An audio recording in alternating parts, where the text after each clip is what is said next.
Welcome back to another episode of Wild Sports. Fu, Sean, What up? we're running it. We're doing a little Falcons review preview. I am rocking my Falcons shirt. I had a guy at the gas station let me go in first because he said, just because you got that Falcons shirt on. So Right on. I I feel like like it. he feels our pain from this last week. Um, tough loss. Tough loss for the Falcons. Final score 16-24. Sean, you had 27-17. You were all over it if you would Reversed, yeah. have reversed it. I was 27-14. We both picked the Falcons to win. So we were off. We had too much faith in our boys. It's so weird because like the weeks that I don't have faith, they play super super well. So I think I'm going to pick against them every single week the rest of the year. It might be a good maybe you have to.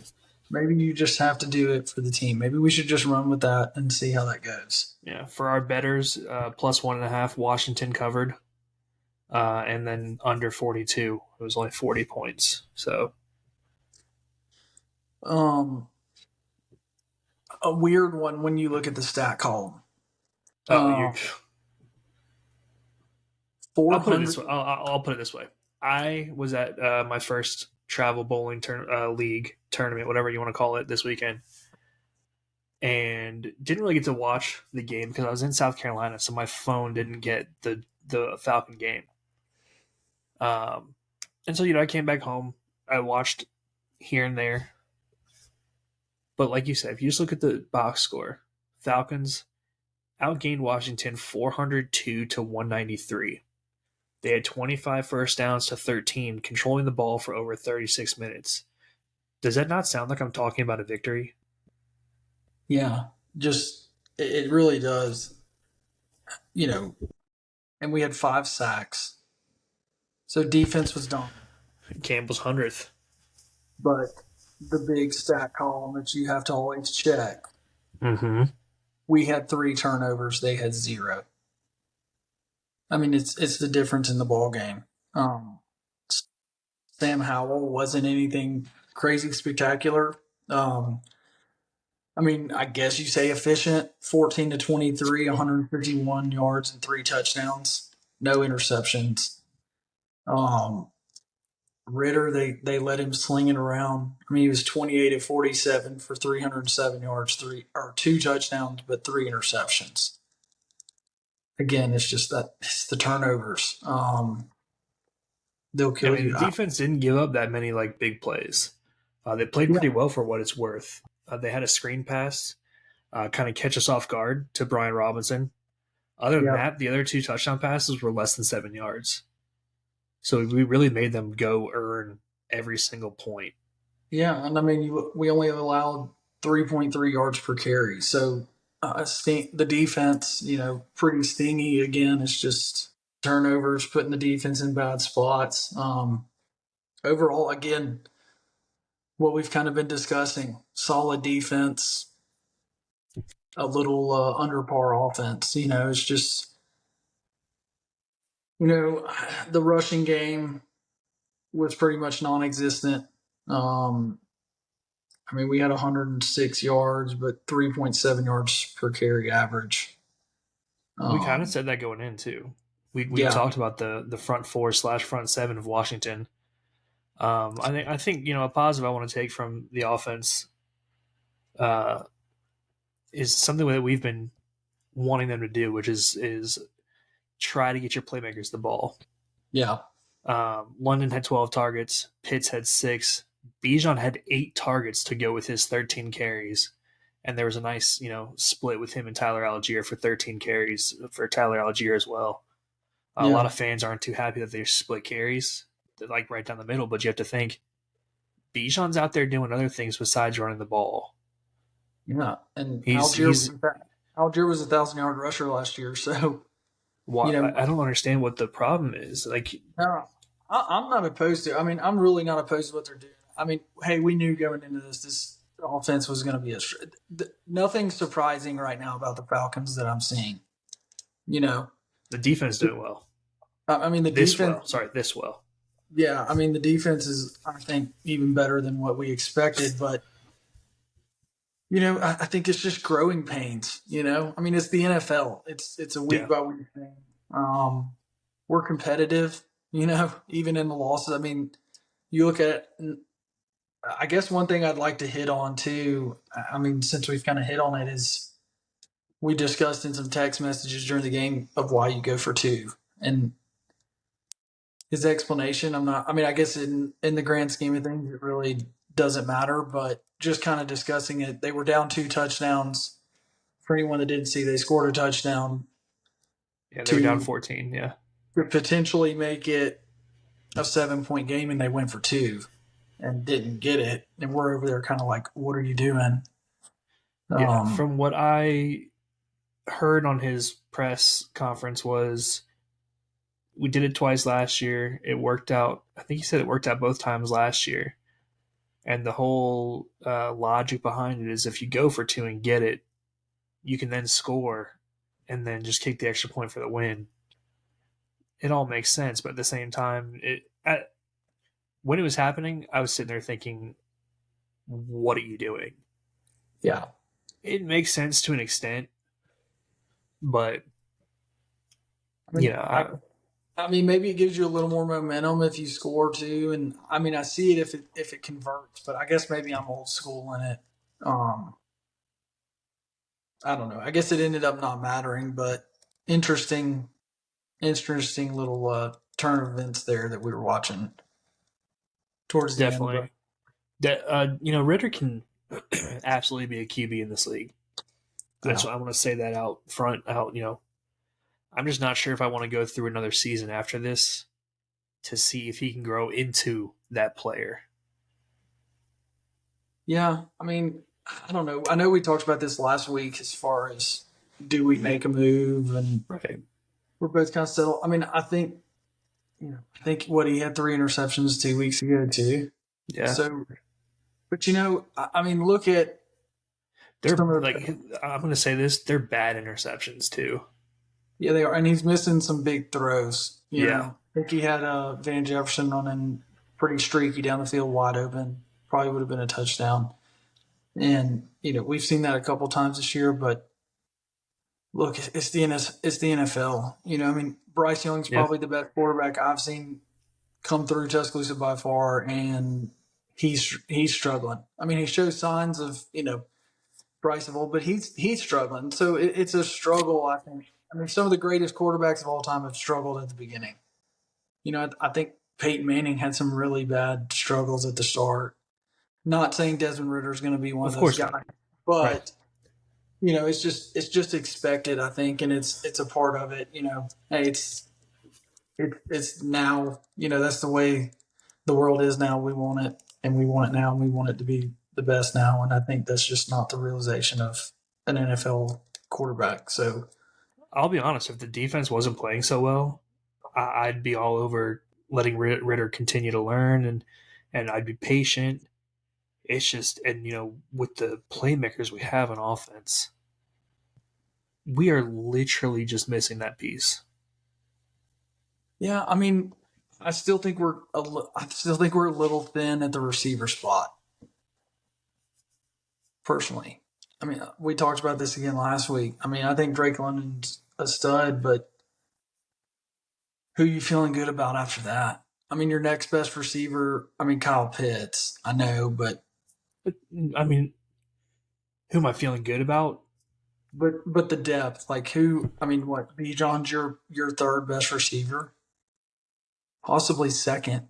It's just once you get off the pit and Drake, who are not. It's not like we're talking about. You've got Drake, who's a Tyreek. Let me put it to you this way: I would take Drake London over any San Fran receiver right now.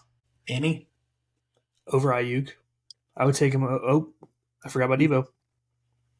you taking him over Debo? I forgot about Debo. I was about to say. Um, so I mean, no, I guess my analogy now just kind of ate I'm not. I itself mean, I because I mean, completely forgot I about do Debo. like.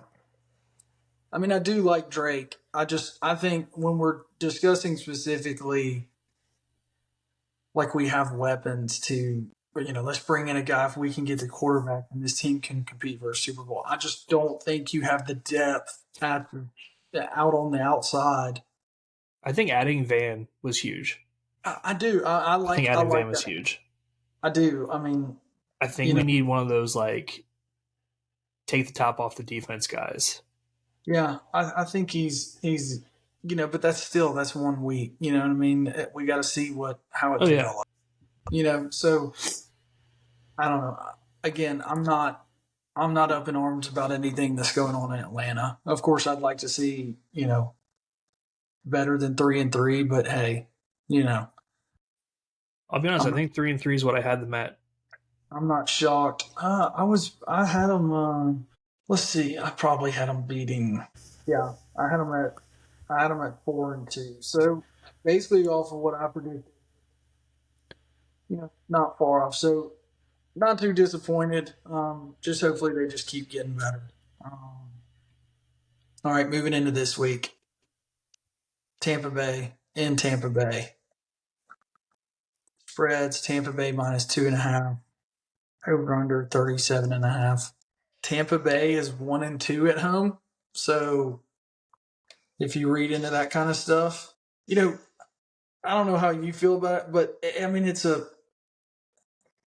I guess Tampa Bay started out pretty strong, but when looking at what they got going on, they don't look like a daunting team. Like, when they first started out at the beginning of the year, it was like, wait a minute, did Baker Mayfield, is it rejuvenated? Like, is this what he's supposed to be? And I think they've kind of settled back a little bit. I mean, Baker's still having a decent year so far. But, when I look at some stats, pretty non existent rushing game by the Buccaneers. Which is surprising to me. They average 78 yards rushing a game. It's one of the more surprising things in the league because I think they have a pretty decent offensive line. Yeah. Um, and I actually really like their running back, Rashad White. Yeah. So the fact that they're so poor, at running the football, it's kind of a shock, and that's not going to be a good recipe against a defense that's playing the way that this Falcons defense is playing. Yeah. Everything on paper says the Falcons should win this game. Offensive yards per game, defensive yards per game. The fact that White is only averaging about 3 yards per carry on the season. Like literally everything spells Falcons W. Yeah. I think it's interesting that, it's the Falcons technically per yards wise has a better defense. But when you look at Tampa Bay, their points for is 90 and their points against is 88, and our points against is 120. So we've given up a lot more points. Yeah. Um, Well, hold on. We forgot one extra game. that's correct. You did say they had a bye. Yeah, they had an early bye. So it's probably a little closer than. Okay, well, they almost have the same amount of points for as us missing a game. So, yeah, I mean, I think it's a big game. It's a two teams. This NFC South kind of battling it out. It's a head to head, so it kind of gives you a little up in the division if you can get the W. Um, Again, limit that run. Don't let Tampa Bay exceed where they haven't been. And you got Mike Evans out there. He's still showing flashes of stud. His younger days, and Baker's been playing defense, but just don't allow Baker to have one of those you know Heisman days, if you will. Yeah. In I'm going to be interested to see if the Platt shadows Mike Evans or if he just sticks to one side. I always forget to check to see if he just sticks to one side or if he blankets a receiver. I always yeah, forget to check that. I think that Ritter doesn't know what a road win is. Um, and he's not going to be able to take care of the football as much as Mayfield will be able to. Okay. So I'm going to go straight into my prediction off of that. What you got? I got 20-13 Tampa Bay. All right. Come on, reverse juju. Juju, I'm going a little bigger. I think it's expected to be a low scoring game, being 37.5. But I'm going against all odds here. I'm going against Vegas in every way, shape, or form. I've got Atlanta 30, Tampa Bay 23. Okay. Wow, you really Why have I us don't putting know, 30 points up. but I don't know. Maybe we click it this week. Tampa Bay is That going to be nice and pretty. It's going to be 78 degrees. 30 would What about your be a season high. Yeah, yeah, because we don't score points, but we're going to score this week. 23. I was going to say 23 would be a season high too, but Green Bay put up 24. 30-23. All right. That's my prediction. So, all right. Hopefully they can pull it out. Hopefully your little reverse juju Falcons can pull it off. All right. Well, that's it for our Falcons review preview. Y'all like, comment, subscribe. Let us know. What are y'all thinking about the Falcons? Are y'all done with Ritter? You riding it out? Should we make a move? Should we not make a move? And yeah, let us know what you think of the state of the Falcons. How y'all feeling? Again, like, comment, subscribe. Appreciate y'all checking us out. Peace.